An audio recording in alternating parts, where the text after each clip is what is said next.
Nossa aula de hoje está na sua apostila, capítulo de número 14, teorias ácido-base.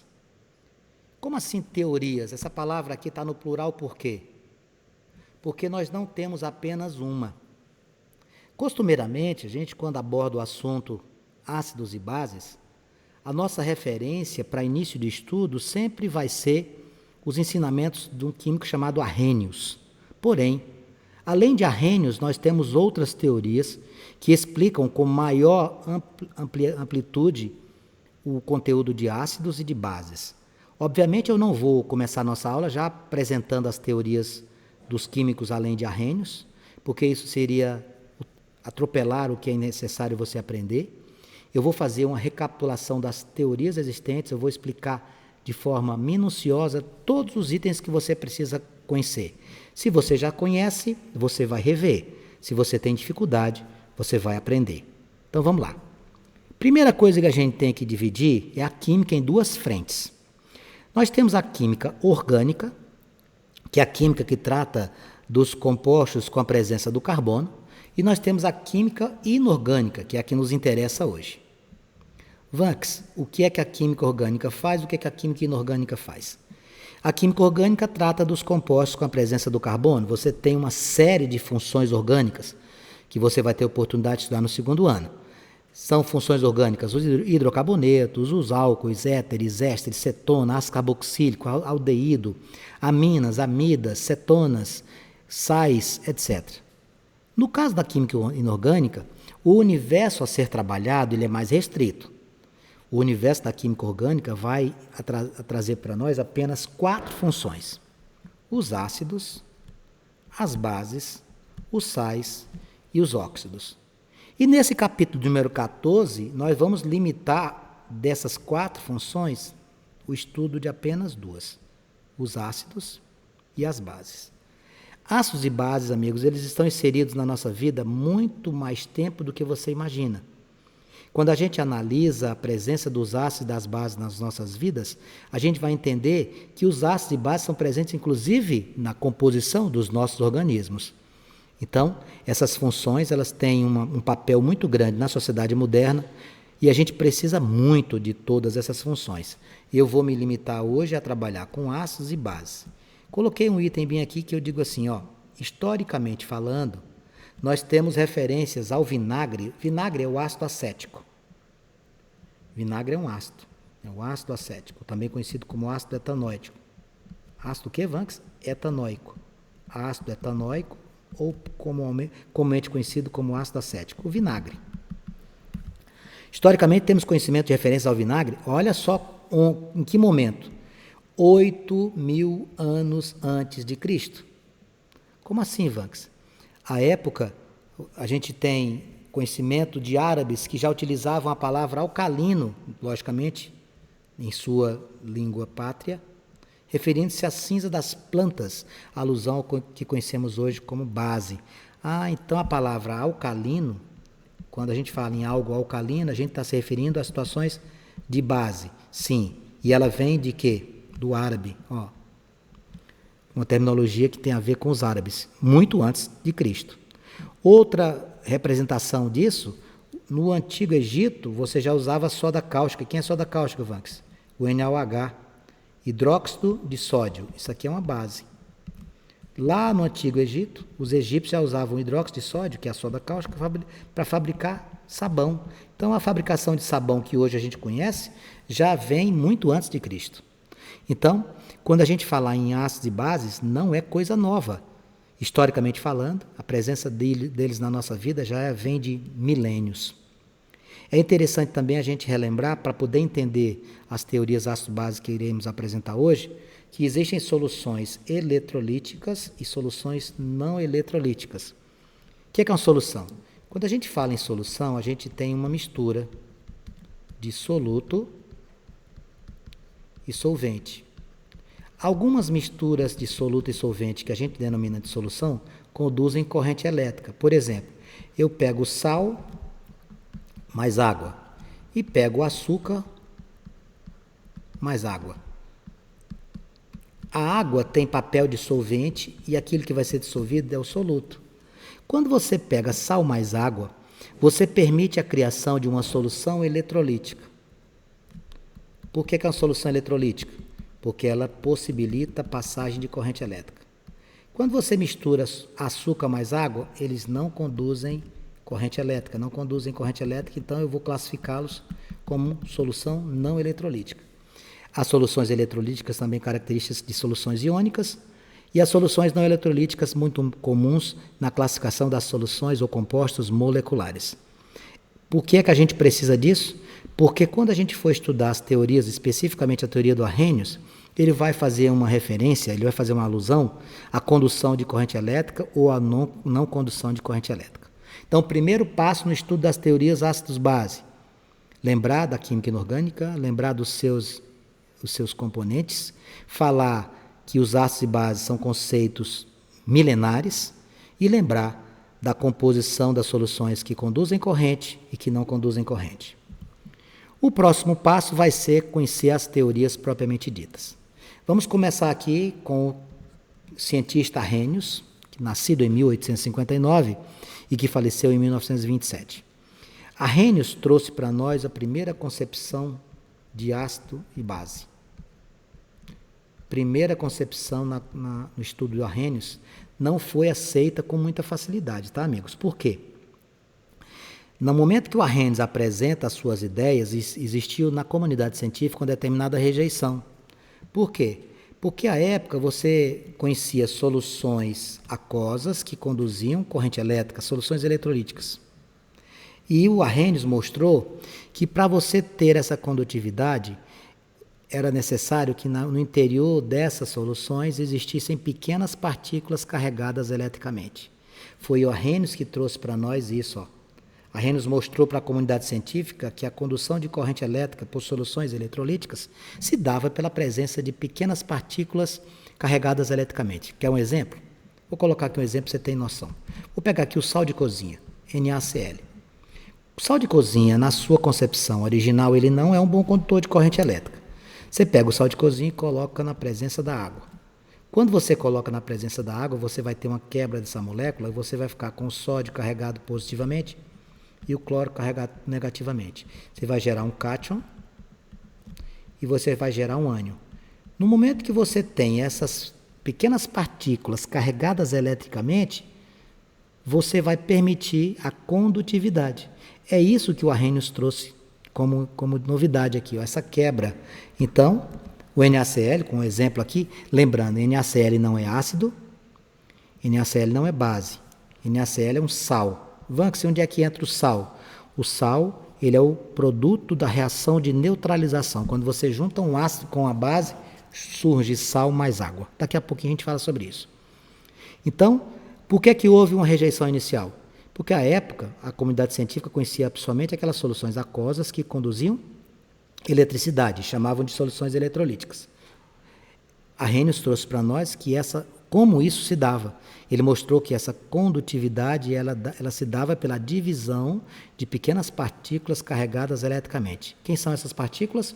Os cátions e os ânions. Eu dei um exemplo de sal, mas poderia ter dado um exemplo de ácido. Olha aqui o ácido clorídrico. HCl na presença da água, cátion H+, ânion Cl-. Existem partículas carregadas eletricamente na quebra dessa estrutura de um ácido? Existe. Essa quebra tem até um nome específico, tá, amigos? Isso aqui se chama ionização. Ionização. Bom, então vamos agora entender a ideia central do Arrhenius. O que é que ele pensou principalmente? Ele pensou assim: eu vou definir para vocês o que é um ácido, o que é uma base. Vamos lá. É essa a primeira concepção de ácido e base que a gente utiliza nos nossos estudos a partir do 9º ano. O que é um ácido na concepção de Arrhenius? Ácido é toda substância que, dissolvida em água, olha o detalhe, água como solvente, sofre ionização, produz um íon positivo, H+. Olha aqui, olha o ácido bromídrico, HBr, na presença da água, quebrou a molécula, H+, Br-. Então, qual é a ideia central do Arrhenius? O que é um ácido? Ácidos são quaisquer substâncias que, na presença da água, sofrem ionização, quebrando a molécula, liberando o cátion H+. Cátion H+. quem é positivo é chamado de cátion. O íon positivo é cátion e o íon negativo é ânion. Bom, se o ácido, na presença da água, sofre ionização, quebra a molécula, produz um íon positivo hidrogênio, na concepção do Arrhenius, o que é que seria a base? A substância que na presença da água, de novo água como solvente, tem esse limitador aqui, porque ele usa a água obrigatoriamente, vai sofrer um processo que ele vai chamar de dissociação e vai produzir um íon negativo. Íon negativo é quem? Ânion. Quem vai ser esse íon negativo, Vanks? A hidroxila. Quem é a hidroxila? OH-. Então, essa é a teoria do Arrhenius. Aprenda, são 3 teorias que eu vou lhe ensinar. Teoria do Arrhenius. A ideia central: ácidos, substâncias que na presença da água sofrem ionização. Produz um cátion. Quem é esse cátion? H+. Bases, substâncias que na presença da água sofrem dissociação. Produz ânion. Quem é esse ânion? Hidroxila. Arrhenius trouxe para nós também a concepção de neutralização. É muito importante saber isso. O que é neutralizar? Neutralizar é fazer com que os seus efeitos deixem de existir.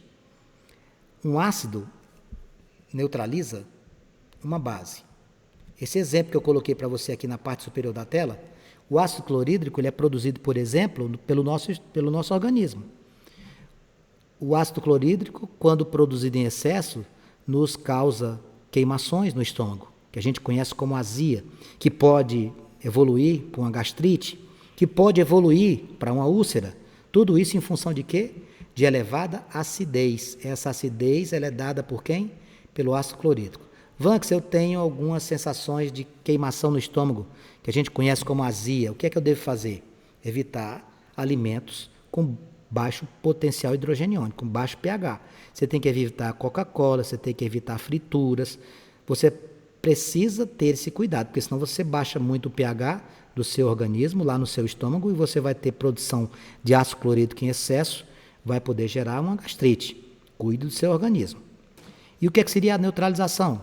Você tem muito NaCl, aí você pega e toma um medicamento para combater isso, ó, uma base.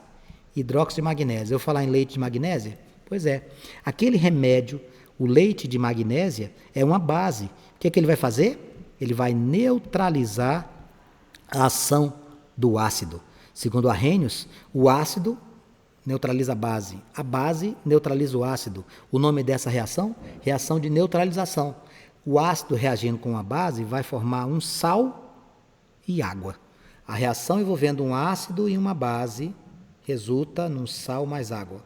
Essa é a reação de neutralização. Você vai cancelar, você vai neutralizar as propriedades ácidas e básicas dos componentes envolvidos.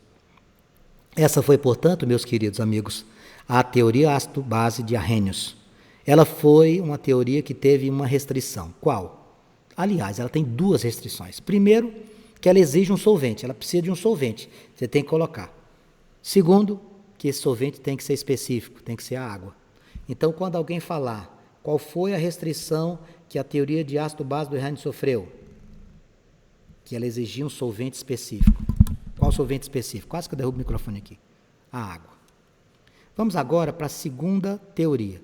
A segunda teoria, ela vem de 2 cientistas. Nós vamos pegar um dinamarquês chamado Bronsted, tá? Vamos pegar um dinamarquês aqui e vamos pegar um inglês chamado Lowry. Bronsted e Lowry. Tem gente que pensa que Lowry é sobrenome. Não. Aqui é porque foram 2 cientistas. Bronsted é o sobrenome de Johann Nicolaus Bronsted, um dinamarquês. E Lowry é o sobrenome de um inglês, Thomas Martin Lowry. Bronsted e Lowry é para facilitar o nosso entendimento. Aqui está ele, ó. Está aqui o Bronsted e está aqui o Lowry. Eu coloquei a imagem do Arrhenius aqui? Não coloquei, estou devendo aqui a foto do Arrhenius. Então aqui, Bronsted, dinamarquês Bronsted, inglês Lowry, fizeram uma teoria mais abrangente do que a do Arrhenius. Por que mais abrangente? Porque a teoria do Arrhenius ela era limitada a usar um solvente e esse solvente tinha que ser água. Olha aqui. Arrhenius ficara restrito a quem? Ao solvente água. Ele deixou seus estudos muito restrito a essa limitação aqui. Não é que ele estivesse errado, mas é porque Bronsted e Lowry trouxeram um conceito mais abrangente. Por quê? Lá no solvente do Arrhenius só aceitava água. No conceito ácido-base de Bronsted e Lowry, você pode usar qualquer tipo de solvente. Aí já aumenta muito, né? Você só podia dissolver na água para efeito de conhecimento do Arrhenius. Bronsted e Lowry trouxeram para a gente uma concepção que podia usar qualquer solvente, tá? Então, o que é que eles trouxeram? Vamos lá. Quais foram as contribuições ou quais foram as principais ideias do trabalho desenvolvido por esta dupla? Arrhenius conceituou ácido como? Vamos lembrar. Um vai lembrando o outro. Arrhenius conceituou ácido como sendo qualquer estrutura que, na presença da água, sofria ionização e liberava o cátion H+. Base. Qualquer substância que, na presença da água, sofria dissociação, liberando o ânion ou H-. Agora nós vamos ter uma concepção que vai sair dessa restrição de solvente água e vai aceitar qualquer solvente. Essa dupla dinamarquesa e inglesa trouxeram o que para nós? Ácido é qualquer entidade doadora de prótons. Olha só como é mais abrangente. Qualquer estrutura química que doar prótons é um átomo. Desculpe, é um ácido. Qualquer substância, qualquer entidade química que doar prótons é ácido. Qualquer entidade química que receber prótons é uma base. Olha que legal. Quem receber ácido, quem receber prótons é ácido. Veja aqui. Qualquer estrutura que receber hidrogênio é ácido. Veja só. O que é que a gente tinha aqui? H2O. Virou o quê? H3O. Não ganhou um hidrogênio? Então é ácido. HCl. Terminou o quê? Cl-. Não perdeu um hidrogênio? É base. Base de quem? De Bronsted e Lowry. Então vamos definir, vamos fixar. Para Bronsted e Lowry, o que é um ácido? Qualquer entidade química que doar próton. O que é uma base? É qualquer entidade química que receber próton. É assim que você tem que fazer. Então, dentro dessa concepção aqui, veja, ó, HCl terminou como? Cl-. Não doou um próton? Doou. Ácido. H2O. H2O terminou como? H3O. Ganhou um hidrogênio. Base. Quem doa? Ácido de Bronsted. Quem perde? Base de Bronsted. Você deve ter percebido que tem escrito o ácido de um lado e do outro, não é? O que é que significa isso, Vanks? Essa dupla flechinha aqui significa que essas reações são reversíveis. O ácido de Bronsted pode se transformar numa reação reversível na base. E a base pode se transformar no próprio ácido. Veja a relação aqui direta. Eu vou fazer aqui para você visualizar. HCl virou o quê? Cl-. Doou prótons? Doou. Então é o ácido de Bronsted. Agora vai da direita para a esquerda. Cl- ganhou um hidrogênio. Quando ganha, vira o quê? Base. Olha a água. H2O virou H3O. H2O virou H3O, ela ganhou um hidrogênio, ela é base. Se eu for da direita para a esquerda, na reversão dessa reação, H3O doa um hidrogênio, passa a ser ácido. O ácido de Bronsted corresponde a uma base. Uma base corresponde a um ácido nas reações reversíveis. Então, vamos recapitular as duas teorias. Vamos ver se você aprendeu. O que é um ácido de Arrhenius? Ácido de Arrhenius é a estrutura que, na presença da água, sofre ionização, liberando o cátion H+. O que é a base de Arrhenius? É uma estrutura química que, na presença da água, sofre dissociação, liberando o ânion ou H-. Conceito ou teoria ácido-base de Bronsted e Lowry. Quem são os ácidos? São as entidades químicas que doam hidrogênio. Quem são as bases? Entidades químicas que ganham hidrogênio. Elas têm um par? Tem. O ácido pode ser base na reação reversível. O ácido de Bronsted na reação reversível vai ser a base. A base de Bronsted na reação reversível vai ser o ácido. Quais são as restrições? Qual era a restrição que o Arrhenius tinha? Restrição, meu amigo, era que só tinha um solvente, que esse solvente era água.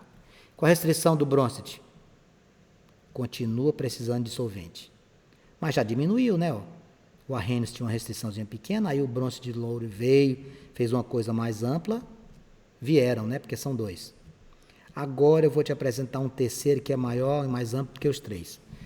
O Arrhenius ficou limitado porque tinha só o solvente água. Bronsted de Lowry tem sua restrição porque precisa de um solvente. Agora nós vamos ter uma terceira e última teoria que não precisa de solvente, que é a teoria de Lewis. Aqui está o Lewis, a foto dele, desse grande cientista, tá? Que ele diz o seguinte, e o Newton Lewis, o nome dele é Gilberto Newton Lewis, americano, nasceu em 1845, morreu em 1946. Ele diz o seguinte, não são necessários solventes para classificar ácidos e bases. Como é que era no início? Arrhenius, solvente, água. Bronsted e Lowry, um solvente qualquer. Qual é o mais amplo? É o Lewis. Esse é o mais amplo de todos. Por quê? Não precisa uma relação com solventes. Não precisa. Ele definiu ácido e base de uma maneira mais tranquila. Olha como é fácil a concepção do Lewis. Quando a gente vai falar do Lewis, a gente vai precisar desse conceito bem aqui. Foi da aula passada. Nós estudamos isso. Ligação química. Quais são as ligações químicas mais importantes para nós? Iônica, covalente e metálica. Qual a ligação que vai ser importante para o estudo do Lewis? A ligação covalente. Quando eu pego a ligação iônica, eu sei que um átomo ganha elétrons e outro perde. Então tem o doador e receptor. Né? Quando eu falo na ligação covalente, não tem isso. Ligação covalente é compartilhar. Ninguém ganha e ninguém perde elétrons. A ligação covalente é compartilhamento. Os dois precisam ganhar. Dois não metais fazem isso. São dois tipos de ligação covalente. A comum, também conhecido como normal, quando os dois átomos ajudam. E a outra, meus amigos, é a ligação dativa, também conhecida como coordenada. Então, o Lewis baseia a sua definição nas ligações covalentes. Para Lewis, eu preciso olhar a estrutura covalente, ou seja, onde há compartilhamento de elétrons, e eu vou definir um ácido e uma base sem precisar de solvente. Olha aqui o que é que ele trouxe para nós. Ó. Tomou como referência as ligações covalentes dativas ou coordenadas, onde não temos a famosa transferência de elétrons. Nela nós temos o quê? Compartilhamento. A definição de Lewis, que ela é mais abrangente, ela vai dizer o que é um ácido? Entidade que recebe um par de elétrons. Olha que legal. O que é a base? Que doa par de elétrons. Só que é o seguinte, na ligação coordenada, nós não temos transferência. Nós vamos ter o quê? Compartilhamento. Dá um exemplo, Vanks. Olha o que é um compartilhamento de pares de elétrons. É isso aqui. Dá um exemplo, ó. CO2, dióxido de carbono. Você tem aqui o carbono com 4 elétrons, ele compartilha elétrons com quem? Com o oxigênio.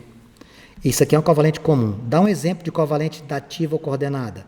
Vamos pegar o dióxido de enxofre. Ó, SO2. 6 elétrons, porque o enxofre é da família 6A. O oxigênio também é da família 6A, você faz isso, ó. Nestas ligações, você tem uma dupla ligação covalente normal e você tem uma ligação covalente coordenada ou dativa. É essa ligação aqui, que o Lewis chamou de ácido e base. Quem seria ácido? Quem recebeu o par de elétrons. Quem foi que recebeu o par de elétrons aqui? Aqui o SO2. Quem seria base?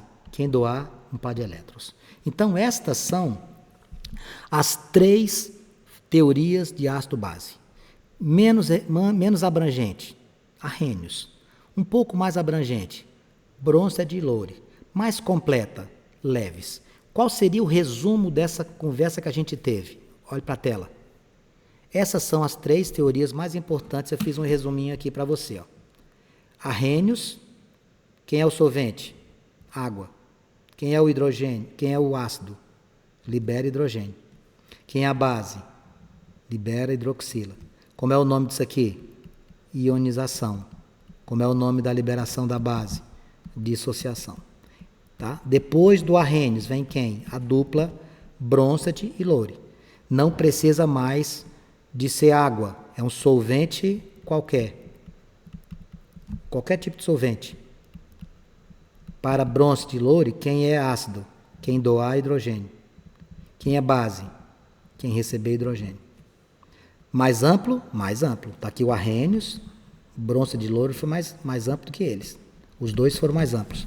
Por último, leves. Leves usa o que como referência? Ligação covalente. Nela não precisa se preocupar com solvente. E ele disse que ácido seria quem recebesse um par de elétrons numa ligação covalente, no compartilhamento.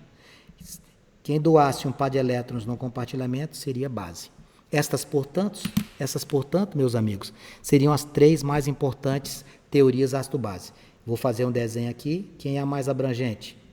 A mais abrangente é leves. Então, todas certas, só que existem graus de complexidade. Quem é mais abrangente é leves, porque ele não trabalha com solventes. Ele simplesmente pega as ligações covalentes coordenadas ou dativas, os pares de elétrons, quem é que está sendo receptor, quem é que está sendo doador. Ok? Estou à sua disposição para possíveis dúvidas.